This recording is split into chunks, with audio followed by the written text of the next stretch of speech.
Alrighty folks, it's your favorite leftist liquidator, the one and only Bartman, back at it again to dismantle another overgrowth of unhinged leftist folly. This time around we have the TikToker Amy Chen, this wondrous specimen of humanity here, whose channel is devoted almost entirely to covert hate speech against Europeans and white people en masse. It's the typical propagandist racialized regurgitations, cherry-picking history, distorting it, subjecting it to contemporary ethical scrutiny, and then cramming it all into cookie-cutter racial monoliths to justify open racism. Her videos, as I'll demonstrate momentarily with an example, are a parade of blatant fallacies, misinformation, and outright fabrications, wrapped up in trite victim narratives that far-left extremists use to rationalize their virulence. Before I dive into dissecting one of Ms. Chen's remarkably unctuous monologues, a brief overview of the differences between leftism and liberalism, as these terms are used in the United States. Liberalism is a socio-political ideology advancing egalitarianism and rejecting religious and traditionalist authorities for social order. A liberal is a feminist who advocates equal socioeconomic and political right of persons, irrespective of sex, gender, race, ethnicity, orientation, nationality, disability, etc. Leftism, on the other hand, is a cancerous hijacking of liberal ethics to peddle group identity narratives, erecting a moral hierarchy based off those identities. I use the descriptor cancerous here in as close to the literal sense as possible, given that leftists co-opt progressive ethics to propagate bigotry and discrimination against anyone who is deemed to be part of the oppressor class. Liberalism's own ideology is thus weaponized against itself, exactly as a cancer uses an organism's own machinery to spread ruin. Humans are inherently and woefully subject to myriad insecurities about their identities and abilities, and when given a chance to placate those insecurities via socially sanctioned outlets, such as disguising animosity and prejudice in the moral glaze of victimhood, individuals suffering from ignorance or inferiority complexes will naturally exploit those outlets. I'll expand upon this much more as I refute Ms. Chen's malignancy and falsification of history, but keep this foundation in mind for the arguments that follow. So, let's embark upon what I like to call Chen-nihilation. Her video is responding to this comment, which states, all groups have colonized since the dawn of time. Tribes will kill and take land. Don't try to make it seem as though it was just white people. Amy Chen begins her retort by stating this. The argument that Western imperialism and colonialism wasn't that bad because look at how people were treating themselves before Europeans arrived is incredibly weak. Right off the bat, we have a straw man fallacy. The comment you're responding to, Ms. Chen, was not claiming that Western imperialism and colonialism wasn't that bad. They were contextualizing Western exploits within global history. Even a cursory understanding of basic anthropology demonstrates that human history is the history of tribalism, war, slavery, and subjugation, regardless of ethnic or geographic particulars. Western exploits are no exception to this, their primary marks of differentiation being that they were A, more recent, and B, on a larger scale, given the geographical, technological, and economic advantages enjoyed by Western Europeans. By isolating for ethnicity or geography and further choosing to highlight only those events that serve your bigoted anti-white presuppositions, you're decontextualizing and misrepresenting that history. Anyone with an axe to grind, or more specifically, anyone suffering from pathological racial insecurities, can pick an ethnicity and make them out to be either the boogeyman or champion of humanity to rationalize their myopic perspective. For example, let's use your logic to turn Native Americans into the boogeyman of history. First off, we'll group together all Native Americans into a monolith because who cares, right? They would conquer and capture people from neighboring tribes, and would then brutally murder not just the male prisoners of war, but the women and children, taking the little ones from their mothers and viciously slamming their heads against rocks and trees. They would raid villages of other tribes and sadistically gang rape the women, and would then cut off their vulvas and leave them in a string on a line to traumatize others from that village. They would mercilessly torture, cannibalize, and sacrifice people in a fervor of horrific bloodlust, genociding smaller tribes and using up their bodies for the most vile and cruel purposes, after taking their land, of course. And that's just the beginning, Ms. Chen. I can cite many more examples of this sort, including, if you like, from your own phenotypic pedigree, which is presumably localized in Eastern Asia. Now let's switch this up and again use your logic to turn Europeans and white people into the champions of history. First off, as usual, let's group together all Europeans into a singular category, because racism is just easier that way, right, Ms. Chen? The civilizing process, the bulk of modernity, with all its technological and ethical progressions, including advances in medicine, the sciences, philosophy, and virtually every formalized discipline on this planet, is the product of European ingenuity and invention. The reason why slavery, genocide, tribalism, and mass violence are a fraction of what they used to be throughout recorded history, and why modern medicine has improved and saved the lives of billions, is European cultural and existential influence. By your own logic, Ms. Chen, you apparently should be kissing the ground upon which Europeans walk. walk, since they've gifted you the chance to live a life of modern convenience and comfort, as opposed to eking out a miserable existence scrounging around for food and water and wondering whether the next tribal raid would result in some barbaric human sacrifice or enslavement. Make note that this is not an exercise in whataboutism, and neither was the comment that you were supposed to be replying to. It's a demonstration of the bankruptcy and illiteracy of your perspective. You don't get to cherry pick history and evaluate it with modern day ethics, only to then use that evaluation to dish out praise or blameworthiness on the basis of phenotypic affiliation. That's not how dialectical validity works, Ms. Chen. You're committing, and have committed, a host of logical fallacies, including the ecological, presentist, cherry-picking, and McNamara fallacies.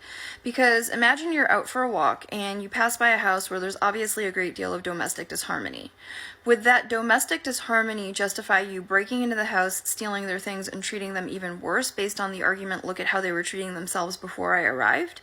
The parade of fallacies continues. Where to begin? First, again, the comment you were supposed to be responding to was not attempting to justify anything. They were correcting your racist circumscriptions and incoherent generalizations. Secondly, your use of the term domestic disharmony perfectly illustrates your abject sociopathy and racism. You apparently seem to think that there is some sort of categorical or ethical distinction between, for example, one Native American tribe conquering and subjugating another Native American tribe versus a European tribe conquering and subjugating a Native American tribe. To you, as long as you are genociding, enslaving, and colonizing people who share a similar shade of integument or are otherwise of proximate geographical origin, it's just domestic disharmony. No big deal, right? Do you understand the immoral psychosis and racism behind this perspective, Ms. Chen, and just how bad of an argument this is? There's no necessary kinship or parity between one Native American tribe and another such tribe merely because the two fall under the broad contemporary category of Native American, just as there is no necessary kinship between one European tribe and another European tribe. You're not only minimizing or segregating atrocities within phenotypes, but you're presupposing some sort of ethical exception for such atrocities. Also, you can then turn around and spew smug racist claptrap and claim moral superiority. Even if we assumed some innate domesticity within phenotypes, which again is unambiguously false given the ubiquity of tribalism, contemporary ethics would be more likely to support the opposite of your implications, Ms. Chen, where it would be worse to violate and betray those with whom you have some pre-existing affinity, as opposed to strangers. The fact that persons of Western European descent, or of any other descent, did something, positive or negative, does not warrant generalizing all Western Europeans, much less all Europeans, and much less all of their descendants. I understand that someone of Chinese heritage, presumably yourself, may desperately wish to assuage any misplaced guilt by calling the 30 to 50 million murders committed by the Chinese during the Great Leap Forward a mere domestic issue, but your private psychological turmoil has no bearing on substantiating your racism or otherwise bigoted ideologies.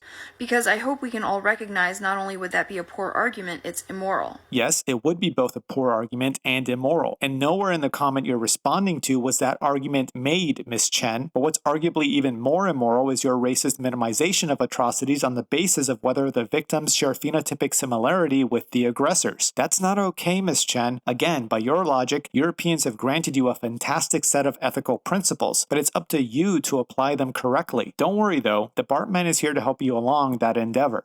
Now, Asians, Africans, Pacific Islanders, and others had the ability to travel transcontinentally before Europeans. And white anthropologists and archaeologists had a hard time wrapping their heads around this, first of all because of supremacy. White anthropologists. That's some handsome racism, Miss Chen, though for someone who seems to lack even a rudimentary understanding of anthropology, I'm not sure your reference to the discipline, racialized or not, is appropriate. The fact that there may exist some anthropologists who happen to be white and who do not sufficiently acknowledge the history of transcontinental travel does not equate to white anthropologists as a group, nor does it necessarily mean that they are supremacists who cannot wrap their heads around your pet narratives, just like the failure of some Asian TikTokers to sufficiently acknowledge that essentially every technological and ethical constituent of their modern existence is principally the product of European creation does not mean that those Asians are supremacists, nor does it mean that Europeans are necessarily better than any other flavor of humanity. You do understand that false accusations of racism on the basis of presupposed racial characteristics is itself an act of racism. Yes, it isn't difficult for anyone, especially anthropologists, white or not, to understand that greater exposure to island and maritime environments precipitated the development of Polynesian seafaring, similarly to the Minoans in the Mediterranean. Secondly, you're once again committing the McNamara quantitative fallacy. The prominence of Western European conquest and domination was not a result of greater bloodthirst or tribalistic drive, but rather proportionate to Western Europe's capacity and economic incentive incentive to effect such domination, standing in stark contrast to Eastern European, Native American, African, and most Asian campaigns that were altogether more regional, notwithstanding the latter's ability for maritime travel, which was far eclipsed by the navigational innovations of Western Europeans during the Middle Ages and the Age of Discovery. But also because they didn't leave a permanent record of death, destruction, and subjugation everywhere they reached. Except they did, at least everywhere they managed to establish a persistent foothold or colony. Africans, Asians, Native Americans, and Middle Easterners left a permanent record of death, destruction, unspeakable savagery, and subjugation. But since they were not subject to the same conditions that facilitated global expansion for Westerners, their ventures usually did not achieve the same notoriety. I say usually because there are many instances to the contrary, such as the Mongols, Ottomans, and Barbary corsairs who led devastatingly murderous campaigns against Africans and Europeans, enslaving, raping, and annihilating entire communities. Or perhaps the Asian Holocaust, where the slaughters and heinous crimes of the Japanese against all manner of ethnicities made some Nazi exploits seem muted by comparison. And that's not even mentioning, as I already touched on previously, the 30 to 50 million murders caused by the Chinese Great Leap Forward, the biggest mass murder event in the history of this planet, given that the Chinese knew that their collectivist policies were causing people to starve to death. And don't forget to add the 2 to 3 million people that the Chinese tortured or outright executed directly during the same period. Do you think those 30 to 50 million murdered people left a permanent record of death and destruction in some mass grave somewhere? Or is all this just another silly domestic disharmony for you? Kind of like the Holocaust, right? White people killing other white people, so it wouldn't really concern you too much. I guess if you can't use it to prop up your depraved racial narratives, it might as well just stay a footnote in the history books. Again, the geographical conditions and orientation of Western Europe, combined with its technological might, greater immunity to certain pathogens, and competition between European powers, is what allowed and incentivized Western Europeans to dominate other areas of the globe that lacked these advantages in recent centuries, including leaving behind a permanent record of modernity, science, medicine, philosophy, culture, and ethics. Even without this analysis, it doesn't take heavy intellectual exertion to take one look at Western Europe's proximity to Africa and the much shorter average distances in crossing the Atlantic versus the Pacific to realize that a direct juxtaposition of China's and Western Europe's influence on these territories is an absurdity. For your continuing education, Ms. Chen, I highly recommend you invest in Jared Diamond's seminal work, Guns, Germs, and Steel, which expounds on these topics in painstaking detail. China was trading peacefully with African nations decades before Columbus was born and when tribalism was happening, but it did not result in the exploitation of tribalism to establish a transcontinental system of chattel slavery.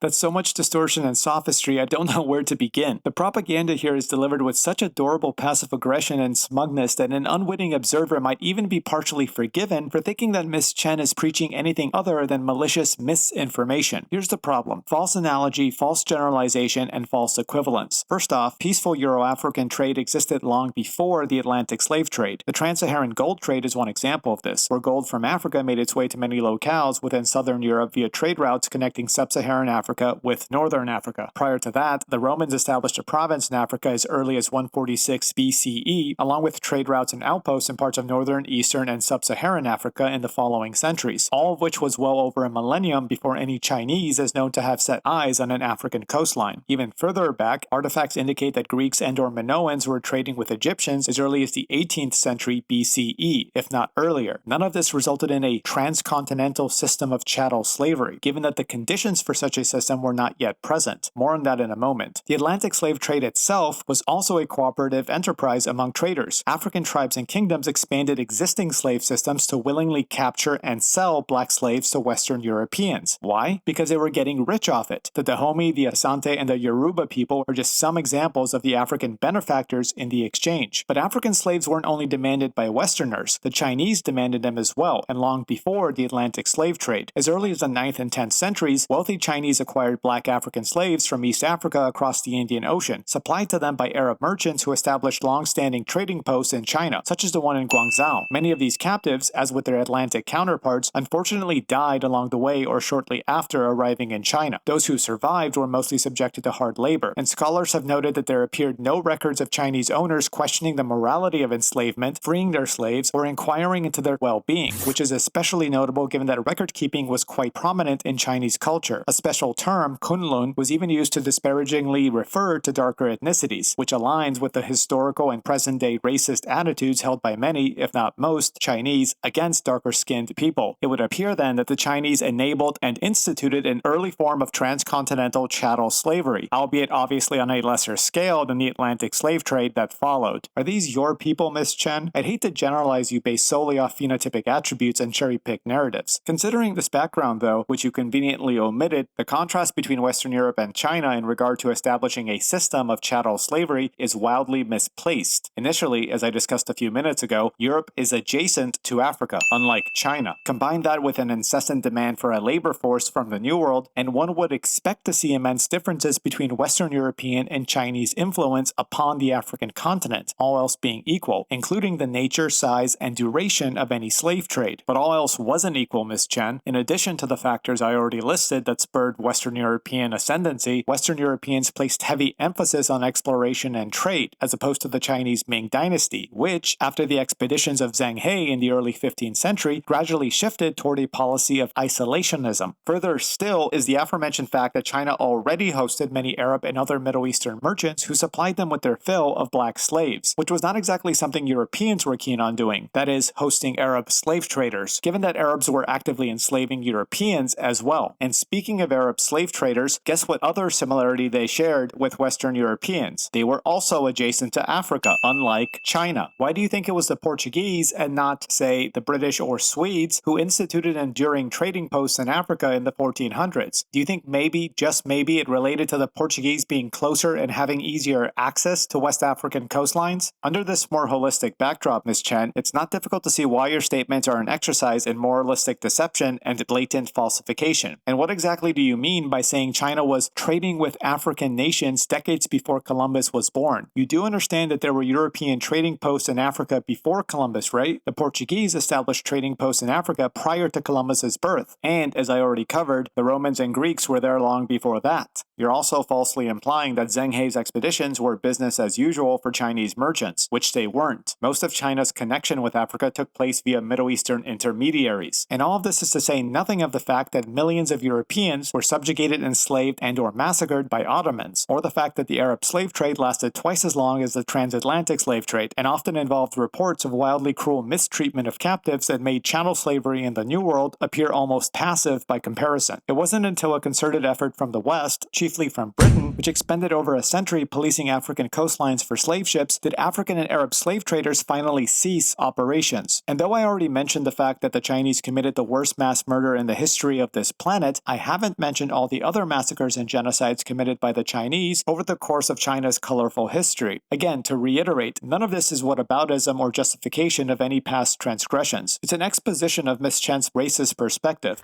So if you're going to travel around the world and you see people mistreating each other and you don't want to help, don't help.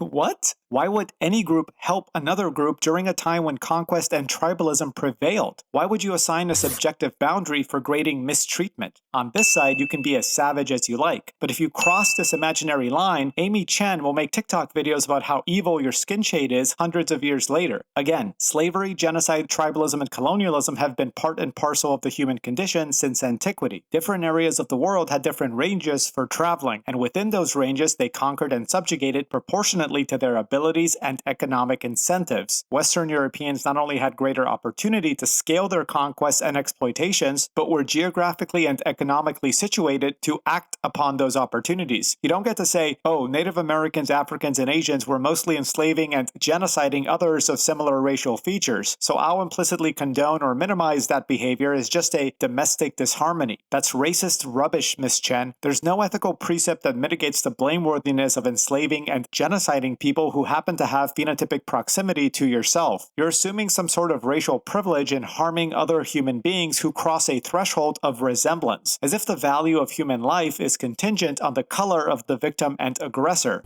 No, at that point, you might as well select for any arbitrary characteristic upon which to base moral distinction for the same act. Not to mention, you're falsely presuming that your modern concept of race determined what is domestic and foreign in the past, which it didn't. Native Americans, Africans, Asians, Asians, and Europeans viciously warred against foreigners of the same or similar phenotype. Or in other words, the sense of foreign and domestic was just as present between groups of the same race. Even if we grant your proprietary definitions of domestic and foreign, you would still have no argument. People of X race doing something, domestically or not, is in no way dispositive of its normative condition, nor does it justify generalizing X race as a whole, especially across time. Likewise, applying modern ethics to an anachronistic cherry-picked past is just as nonsensical as reprimanding 18th century pedestrians for not using cars to get to their destinations. But the Portuguese literally commissioned a concept of whiteness for the purpose of exploiting conflict among West African nations to establish a transcontinental slave trade. I'm no longer astounded by the brazenness of these sophisms, but what remains astounding is the fact that Miss Chen bold-facedly believes that she's making a valid point. First off, as with your previous musings, you couldn't even be bothered to do basic grade school research to verify your claims. You appear to be referring to an individual by the name of Gomes Inês de Zurara, a 15th century Portuguese chronicler who produced a series of accounts about the age of exploration, notably of Henry the Navigator's expeditions to Africa. The only reference I could find to support your claim of Zurara being commissioned to produce a concept of whiteness is by this person, Ibram X. Kendi, an American author and social critic on the topic of race relations who has made openly racist remarks, including calling white people who adopt black children colonizers. The problem, Ms. Chen, is that Mr. Kendi appears to have invented the story out of whole cloth. Zurara was commissioned by Henry the Navigator to memorialize his African expeditions, and there is no indication that the motivation for the commission had anything to do with establishing racial concepts. What's telling is that even Wikipedia seems to have rejected the inclusion of Mr. Kendi's forgeries in the article on Gomes Inês de Zurara. As you can see here, on March 14, 2021, an edit citing to Kendi's book was removed because, quote, Ibram Kendi is not an authoritative source, section full of unreliable sources. And if we take a look at the removed edits themselves, they're just about the same editorial racist fabrications and appeals to emotion that characterize your own TikTok content. Zurara defended the slave trade and stated what it meant to be white or black. The Portuguese were rampaging through northern Africa, conquering left and right. And the worst of all, they were taking the Moorish people hostage and making them slaves.